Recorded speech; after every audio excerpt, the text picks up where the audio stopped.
बहुत से डॉक्टर्स की लिखी हुई पर्ची एक बार उनसे खुद से पढ़ाई जाए तो उनके खुद के ही समझ में नहीं आएगी। इसी खराब हैंडराइटिंग के कारण हर वर्ष हजारों मौतें हो जाती है। पंजाब और हरियाणा हाईकोर्ट के अंदर एक रेप मामले की सुनवाई चल रही थी। जज ने जब सरकारी डॉक्टर की मेडिको लीगल रिपोर्ट मंगवाई तो उनके कुछ भी समझ में नहीं आया।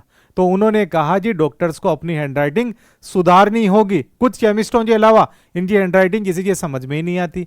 मेडिकल काउंसिल को भी कह दिया कि हैंडराइटिंग सुधार को सिलेबस में शामिल किया जाए। कई बार केमिस्ट के समझ में ही नहीं आता तो वो गलत दवाई दे देता है।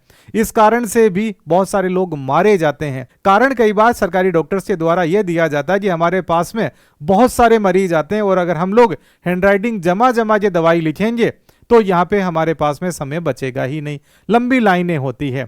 लेकिन आपको कुछ समझने वाली हैंडराइटिंग तो लिखनी ही होगी, अदरवाइज तो कोई व्यक्ति आपके पास में सही होने के लिए आया हुआ है और वो बाद में मर के ही चला जाएगा। कई बार डॉक्टर्स और कुछ केमिस्टों की सेटिंग होती है, उस कारण से भी डॉक्टर्स के द्वारा कुछ कोड वर्ड्स ही उपयोग में लिए जाते हैं, वो केवल कुछ केमिस्टों के ही समझ में आते हैं। इसीलिए हाईकोर्ट ने डॉक्टर्स की स्पष्ट हैंडराइटिंग को आर्टिकल 21 के तहत जीवन जीने के अधिकार में शामिल किया है।